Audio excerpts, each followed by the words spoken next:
யாவரையும் ஆண்டவராக இயேசு கிறிஸ்து நாமத்தினாலே தேவக்கரம் ஊழியங்கள் சார்பாக வாரம் ஒரு செய்தி நிகழ்ச்சி உங்களை வாழ்த்து வரவேற்கலாம். சந்தோஷமா இருக்கிறீங்களா? நீங்கள் எல்லாரும் சந்தோஷமா இருப்பீர்கள் கர்த்தர்களை விசுவாசிக்கிறேன். இந்த நாளிலும் உறுதி என்கிற தலைப்பிலே நாம் தியானம் செய்ய போகிறோம்.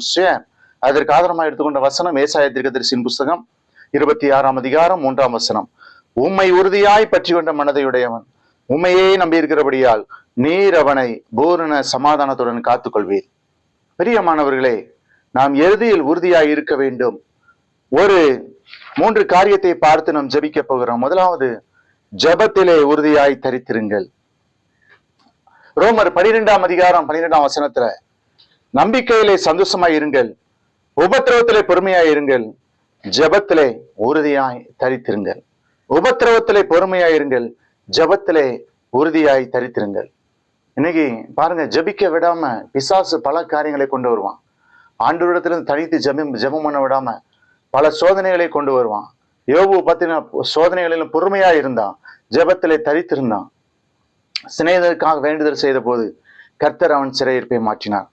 லூக்கா 18:1 சொல்லுகிறது, சோர்ந்து போகாமல் எப்பொழுதும் ஜெபம் பண்ண வேண்டும் என்பதை குறித்து அவர்களுக்கு ஒரு உவமையை சொன்னார்.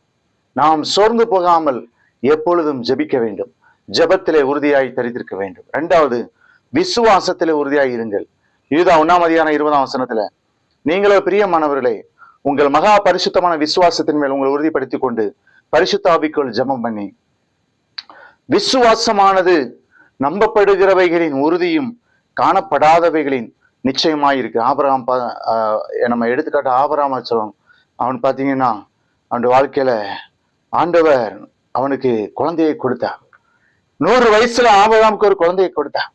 ரோமர் 4:16 முதல் 21 வரை வாசிங்க. அதே போல எபிரேயர் 11:11 விசுவாசத்தினாலே சாராலும் வாக்குத்தத்தம் பண்ணப்பட்டவர் உண்மையிலர் என்று எண்ணி கற்பம் தரிக்க பலன் அடைந்து வயது சென்றவளாயிருந்தும் பிள்ளை பெற்றான்.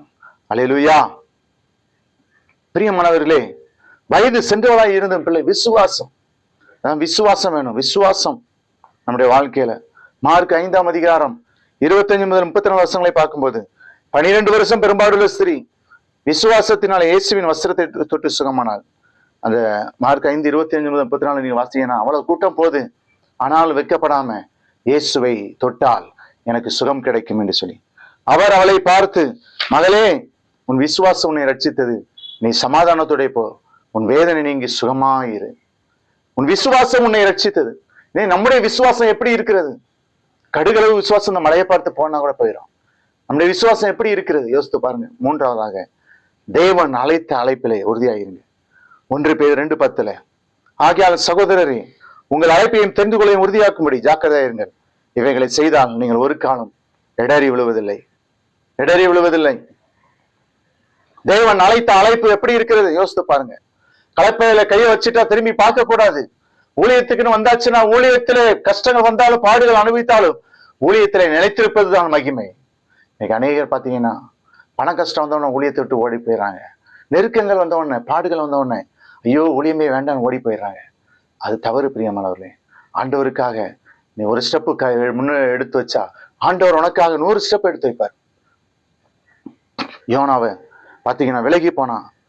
பிரியமானவர்களே, எலியாவை பின்பற்றுவதில் உறுதியாய் இருந்தான், 2 மடங்கு ஆசீர்வாதம் பெற்றான். ஆத்துமாக்களை ஆதாயப்படுத்துவதிலே உறுதியாய் இருப்போம், பிறருக்கு உதவி செய்வதிலே உறுதியாய் இருப்போம். கர்த்தர் நம்மை ஆசீர்வதிப்பார். ஜெபிப்போம். அன்பின் ஆண்டவரே, வசனத்தை கேட்ட பிள்ளைகளை ஆசீர்வதியும். இயேசு நாமத்தில் ஜெபிக்கிறோம் நல்ல பிதாவே. Thank you friend. God bless you.